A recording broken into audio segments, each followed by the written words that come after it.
नमस्कार साथियों, infusion notes के ऑनलाइन प्लेटफॉर्म पे एक बार फिर से आपका स्वागत है। जैसा कि आपको बताया, अपन प्रतिदिन सुबह राजस्थान डेली करंट अफेयर की एक क्लास लगाते हैं जिसमें अपन उस दिन के राजस्थान के करंट अफेयर को डिटेल एनालिसिस और स्टैटिक्स जीके के साथ कवर करते हैं और क्लास के अंत में अपन सूजस की पत्रिका पढ़ते हैं। डे बाय डे सूजस की पत्रिका पढ़ना बहुत इंपॉर्टेंट है। आप राजस्थान में किसी भी गवर्नमेंट एग्जाम की तैयारी कर रहे हो, आरएस, पटवार, ग्राम सेवक, फर्स्ट ग्रेड, एसआई, कोई सा भी एग्जाम हो, चाहे छोटे से लेकर बड़ा कोई सा भी एग्जाम हो, प्रत्येक एग्जाम के अंदर सूजस की पत्रिका बहुत ही इंपॉर्टेंट है।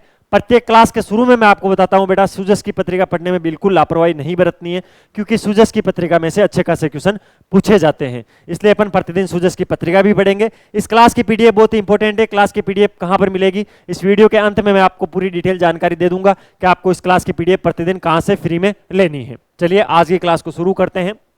प्रोजेक्ट परी के तहत राजस्थान की कौन सी पेंटिंग को शामिल नहीं किया गया है। किसी भी क्वेश्चन को, राजस्थान का एग्जाम दे रहे हो या कोई सा भी एग्जाम दे रहे हो, किसी भी एग्जाम के अंदर बैठते हो, क्वेश्चन को पढ़ते टाइम नेगेटिव क्वेश्चन का विशेष ध्यान रखा करो, क्योंकि क्वेश्चन आते हुए आप गलत कर दोगे। यहां पर वो पेंटिंग पूछी है जो कि प्रोजेक्ट परी के अंदर नहीं है। प्रोजेक्ट परी भारत की जन कला को लेकर एक प्रोजेक्ट चलाया गया है जिसका नाम है परी, ठीक है।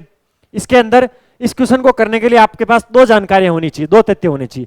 या तो ये तथ्य होना चाहिए प्रोजेक्ट परी के अंदर कौन कौन सी कलाओं को शामिल किया गया है, या आपके पास ये जानकारी होनी चाहिए कि राजस्थान की कौन कौन सी कलाओं को शामिल किया गया, या इसके अलावा तीसरी जो वाइड जानकारी है कि कौन कौन सी कलाओं को प्री प्रोजेक्ट में शामिल नहीं किया गया, तभी आप इस क्वेश्चन को कर सकते हो।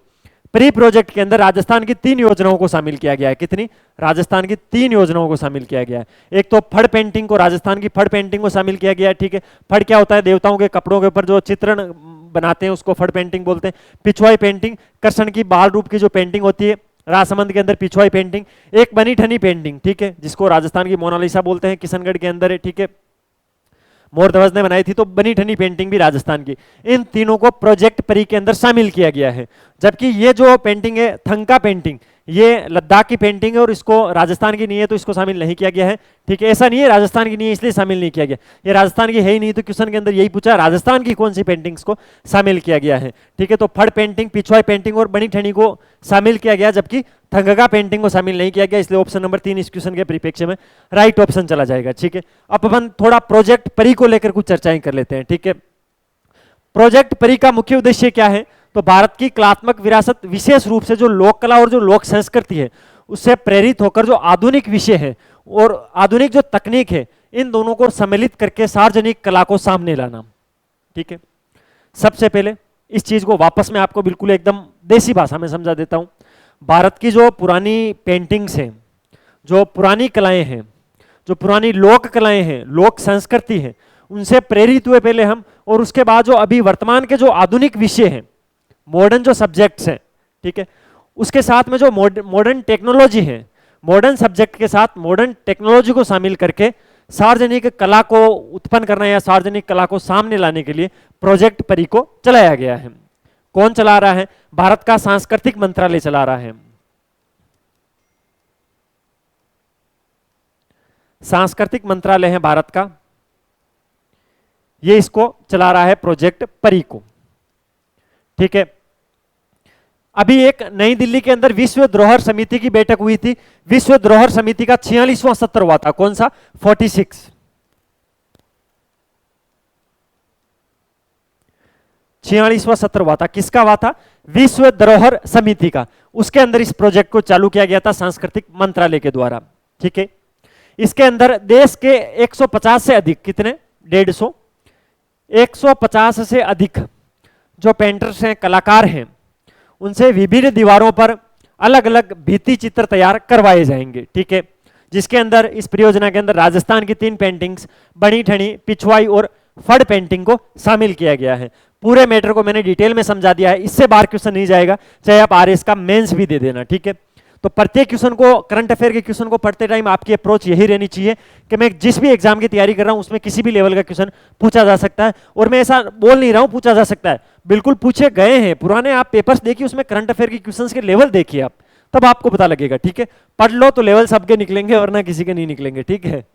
अगले क्वेश्चन पे चलते हैं। Conde Nast travel leaders award 2024 प्रत्येक वर्ष ही दिया जाता है award. Conde Nast travel leaders travel award इसका नाम याद रखना, 2024 का। इसके तहत किस राज्य को favourite Indian state for road trips. Road trips का फेवरेट इंडियन स्टेट का अवार्ड किसको दिया गया है, इस क्वेश्चन में ऐसा पूछा गया है और वो राजस्थान को दिया गया है। जहां तक मुझे लगता है, मेरा एक्सपीरियंस है, अगर राजस्थान के किसी एग्जाम में ये क्वेश्चन पूछा गया तो इस फॉर्मेट में नहीं आएगा, ठीक है, फॉर्मेट इसका चेंज रहेगा। अगर इंडिया करंट अफेयर में ये क्वेश्चन पूछा जाता है तो बिल्कुल ही एज इट इज इस फॉर्मेट में आ सकता है कि Conde Nast travel leaders award 2024 के अंदर favourite Indian state for road trips का खिताब किसको मिला है, राजस्थान को मिला है। इसके अंदर राजस्थान को 2 अवार्ड मिले। कितने अवार्ड मिले राजस्थान को? 2 अवार्ड मिले हैं, अलग अलग श्रेणियों के अंदर 2 अवार्ड दिए गए हैं।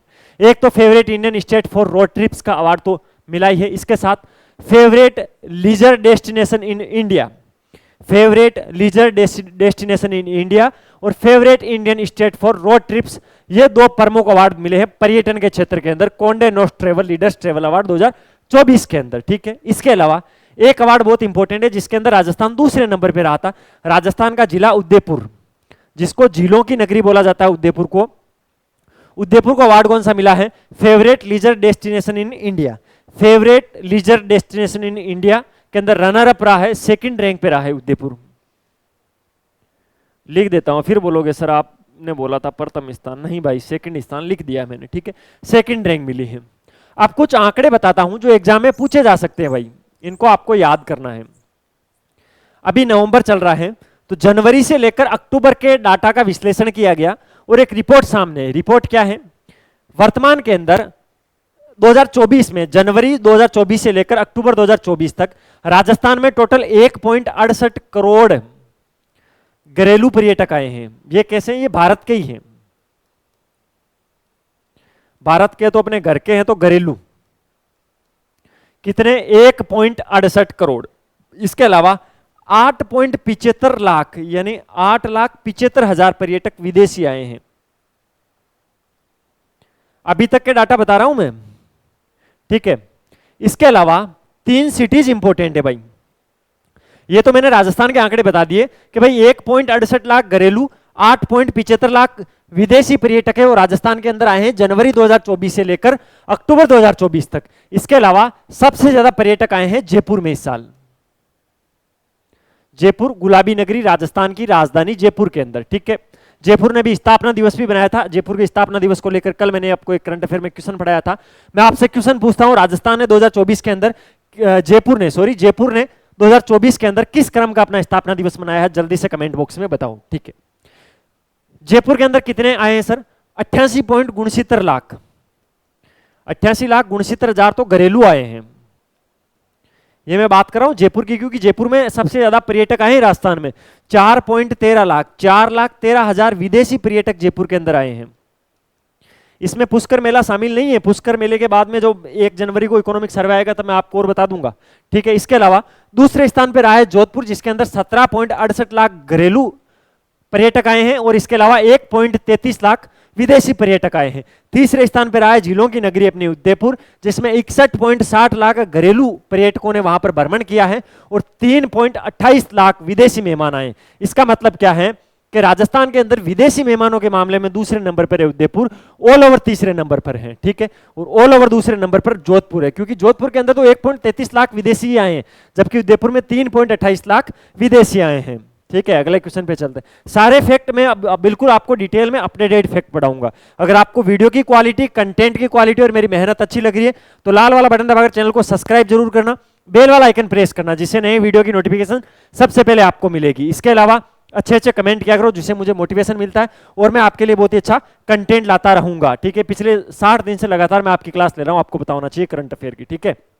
इसके अलावा ये पीडीएफ कहां पर मिलेगी? तो इस वीडियो के डिस्क्रिप्शन में एक टेलीग्राम चैनल की लिंक दे रहा हूं, वहां पर आपको मंथली पीडीएफ मिल जाएगी। अगर आपको डेली चाहिए तो ये नंबर है 9887809083, इस पे मैसेज करना, बोलना सर आपके जो राजस्थान करंट अफेयर की डेली की पीडीएफ होती है वो मैं डेली के डेली भेज दिया करूँ, हम रोज मैसेज नहीं करेंगे। तो आपको हमारी टीम एक टेलीग्राम चैनल में ऐड करेगी, वहां पर आपको आपको व्हाट्सएप ब्रॉडकास्ट चैनल में ऐड करेगी, वहां पर आपको सारी चीजें मिल जाएगी रेगुलरली, फ्री ऑफ कॉस्ट है। ये हमारी वेबसाइट है infusionnotes.com के नाम से। यहाँ पर आप राजस्थान के किसी भी गवर्नमेंट एग्जाम की तैयारी कर रहे हो, REET first grade, second grade, RS, पटवार, वीडियो, कोई से भी गवर्नमेंट एग्जाम की तैयारी कर रहे हो, उसके लिए हैंड रिटन नोट्स प्रोवाइड करवाता है इन्फ्यूजन नोट्स। तो इस वेबसाइट पे जाकर आप जिस एग्जाम की तैयारी कर रहे हो उस एग्जाम को सर्च करना, उसके बाद में आप देखोगे वहां पर उस एग्जाम के सिलेबस के अकॉर्डिंग हाथ से लिखे हुए नोट्स मिलेंगे। सैंपल पीडीएफ डाउनलोड कर लेना, पसंद आए तो वहां से ऑर्डर कर देना। ऑर्डर करोगे आपके घर पे 3 से 4 दिन में पहुंच जाएंगे। नोट्स बहुत ही अच्छे हैं, रिजल्ट पिछले बहुत ही अच्छे रहे हैं। ये हमारा इंस्टाग्राम हैंडल है infusion/notes का नाम, इसको फॉलो कर लेना। यहाँ पर जो भी एजुकेशनल न्यूज आती है, कोई नोटिफिकेशन आता है, कोई एग्जाम डेट, कोई सिलेबस जारी, कुछ भी चीजें आती है तो सारी यहाँ पर मिल जाती हैं। ठीक है, अगला क्वेश्चन, राजस्थान सरकार ने साबरमती रिपोर्ट फिल्म को टैक्स फ्री कर दिया है, ये किस विषय पर आधारित है? देखिए, सबसे पहले तो फिल्मों पर राजस्थान या कोई सी भी सरकार होती है तो वो स्टेट जीएसटी लेती है, तो राजस्थान भी लेती है। अभी एक फिल्म आई है दे साबरमती रिपोर्ट, सबसे पहले तो वो किस विषय पर आधारित है? तो वो है गोधरा कांड। 2002 में जो गोधरा कांड हुआ था उस पर आधारित है दे Sabarmati report.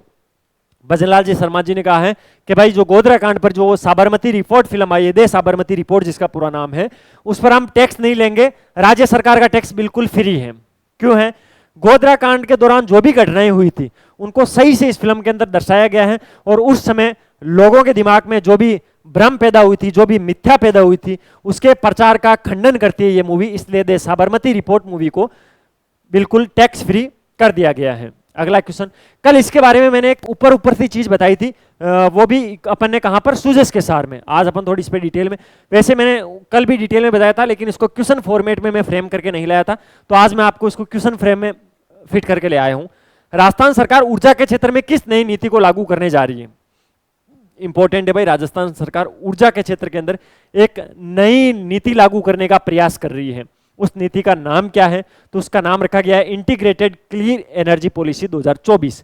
Integrated clean energy policy 2024 इसका नाम रखा गया। देखिए, अक्षय ऊर्जा के अंदर राजस्थान प्रथम स्थान पर है, जिसमें सौर ऊर्जा में राजस्थान पूरे भारत में अव्वल है। और अब इंटीग्रेटेड क्लीन एनर्जी पॉलिसी भी राजस्थान लेके आ रहा है। ठीक है, इस नीति का उद्देश्य क्या होगा? तो हर पॉलिसी, हर नीति का एक ही उद्देश्य होता है, अच्छा करना। वैसे ही इंटीग्रेटेड क्लीन एनर्जी पॉलिसी है वो लागू करने जा रही है, जिससे ऊर्जा के क्षेत्र के अंदर राजस्थान में नए अवसर पैदा होंगे। इस नीति के तहत पंप भंडारण हो गया, हरित हाइड्रोजन हो गया, बैटरी भंडारण हो गया, जैव ऊर्जा से जो नवीनीकरण ऊर्जा है, इन सभी क्षेत्रों को शामिल किया जाएगा और प्रदेश को ऊर्जा के अंदर आत्मनिर्भर बनाया जाएगा, जिससे राजस्थान का एक लक्ष्य भी है। क्या है? Energy surplus.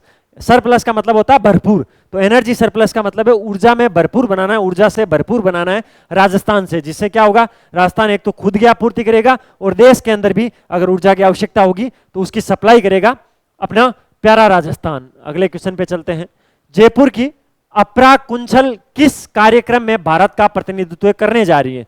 ठीक है, जयपुर की है अपरा कुंचल। इंपॉर्टेंट क्यों है? भारत का प्रतिनिधित्व करेगी, ना कि राजस्थान का, इसलिए इंपॉर्टेंट है भाई। क्वेश्चन के डेप्थ में जाया करो, क्वेश्चन में लिखा क्या है उसको पढ़ लिया करो। ठीक है, कल की क्लास तो और इंटरेस्टिंग होगी, क्योंकि आज वो जो विधानसभाओं में 7 विधानसभाओं में उपचुनाव हुए थे, वहां की अभी काउंटिंग जारी है, जहां पर कुछ कैंडिडेट आगे चल रहे हैं, कुछ पीछे चल रहे हैं। जैसे क्यों सर थे रेवंत राम डागा आगे चल रहे हैं, हनुमान बेनीवाल पीछे चल रहे हैं, कुछ अप्रत्याशित से आंकड़े सामने आ रहे हैं, जिसके अंदर नरेश मीणा 2nd नंबर पे चल रहे हैं। तो कल अपन पूरा बात करेंगे कहां से कौन जीता, कितनी सीटें हुई, क्या हुई, कल एक बार वापस उस पर अपन चर्चा करेंगे। ठीक है, अब अपन बात कर लेते हैं अपरा कुंचल के बारे में। जयपुर की है और किस कार्यक्रम के अंदर भारत का प्रतिनिधित्व करेगी? तो अभी एक ग्वाटामाला देश के अंदर, ग्वाटामाला जो देश है, ग्वाटामाला देश के अंदर कार्यक्रम चल रहा है Fortune US department of state global women's mentoring partnership. Women mentoring partner यानी महिलाओं को लेकर एक प्रोग्राम चल रहा है, Fortune US department of state global women's mentoring partnership Guatemala के अंदर चल रहा है, जिसके अंदर भारत का प्रतिनिधित्व कर रही है अपरा कुंचल। ठीक है, कार्यक्रम का उद्देश्य क्या है? तो ये कार्यक्रम महिला नेताओं के बीच एंटरप्रेन्योरशिप और लीडरशिप के सर्वोत्तम तरीकों को साझा करने, सामान्य चुनौतियों को समाधान खोजने और स्थानीय महिला नेताओं के साथ औपचारिक मेंटरशिप के अवसर प्रदान करने के उद्देश्य से इस कार्यक्रम को आयोजित किया गया है। इस कार्यक्रम के अंदर 10 महिला नेता, जो बड़ी 10 महिला नेता हैं वो शामिल होगी। इसके अलावा फॉर्च्यून के अनुमलाई को इसके अंदर इन्वाइट किया गया है, और 60 से अधिक देशों की 380 महिलाएं आएगी। कितने? 60 देशों की 380 महिलाएं आएगी, जिसमें भारत का प्रतिनिधित्व कौन करेगी? अपरा कुंचल करने जा रही है। ठीक है, तो ये सारी चीजें आप ध्यान रख लेना। ठीक है, मैंने सारी फैक्ट आपको बता दिए हैं। अब चलते हैं सूजस के सार में। सूजस के सार के अंदर ज्यादा कुछ नहीं था, 2 फैक्ट थे, जिसमें से एक तो करंट अफेयर में आएगा और एक एग्जाम की दृष्टि से इंपॉर्टेंट है। एक नई वैकेंसी आई है, जिसके बारे में भी मैंने सोचा क्यों ना बच्चों से चर्चा कर ली जाए। ठीक है, मुख्यमंत्री का महत्वपूर्ण निर्णय, राजस्थान में the Sabarmati report film tax free हुई है। मुख्यमंत्री श्री भजनलाल शर्मा के निर्देशानुसार राज्य सरकार ने प्रदेश में फिल्म द साबरमती रिपोर्ट को टैक्स फ्री किए जाने का निर्णय किया है। इस निर्णय से प्रदेश में इस फिल्म की टिकट पर लगने वाली राज्य माल एवं सेवा कर स्टेट जीएसटी की प्रतिपूर्ति राज्य सरकार द्वारा की जाएगी। मुख्यमंत्री श्री भजनलाल शर्मा ने कहा कि यह फिल्म अतीत की उस सच्चाई को उजागर करती है जिसमें पूरा देश अनभिज्ञ था। इस फिल्म के माध्यम से निर्दोष व्यक्तियों को अपनी बात रखने का अवसर मिलेगा। ठीक है, दिसंबर माह में जयपुर में आयोजित होने वाली rising Rajasthan global investment summit 2024 के संदर्भ में आज डेनमार्क के राजदूत श्री फ्रेडे सेवन जी से शिष्टाचार मुलाकात हुई है। ठीक है, इस अवसर पर उनके साथ राजस्थान में निवेश के विभिन्न अवसरों पर द्विपक्षीय व्यापारिक संबंधों को मजबूत करने में विस्तृत चर्चा हुई है। भजनलाल जी, मुख्यमंत्री जी ने बोला है और भजनलाल जी ने एक्स पर ट्वीट भी किया है। एसआई की एक वैकेंसी आई है, एसआई दूरसंचार, 98 पदों पर है भाई। ठीक है, 28 नवंबर से आवेदन चालू है, ध्यान रखना है विशेष टाबरों। आ गई एक वैकेंसी एसआई की, पुरानी वाली एसआई की तो वो तो कोई जेल में जा रहा है, कोई कुछ हो रहा है, नहीं कब आएगी क्या पता। अब ये 98 पदों पर तो आ गई है। दूर संचार के अंदर उप निरीक्षक यानी एसआई की वैकेंसी आई है, एसआई दूर संचार की। अभी से लग जाओ, राजस्थान लोक सेवा आयोग आरपीएससी इसको करवाएगी।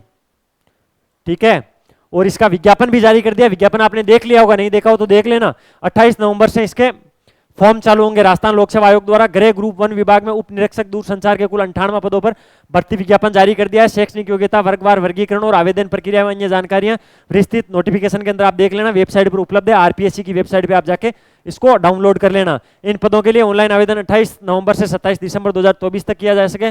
परीक्षा तिथि और स्थान के संबंध में यथा समय सूचित कर दिया जाएगा। अभी एग्जाम का पता नहीं है, लेकिन जल्दी एग्जाम हो जाएगा, तो तैयारी में लग जाना। 8 महीने का करंट अफेयर कम से कम पूछेंगे। जब भी एग्जाम होगा मैं 8 महीने या 12 महीने करंट अफेयर आपको मैं कंप्लीट करवाई दूंगा। सिंगल क्वेश्चन बाहर नहीं जाएगा। अपनी एक इंडिया करंट अफेयर की भी क्लास आती है। ठीक है, तो चैनल को कर लेना सब्सक्राइब, वीडियो को कर देना लाइक, बेल वाला आइकन प्रेस कर देना, अच्छा सा कमेंट कर देना, या पीडीएफ ले लेना। मिलते हैं कल फिर नए सेशन के साथ। तब तक अपनी तैयारी जारी रखो, अपने स्वास्थ्य का ध्यान रखो।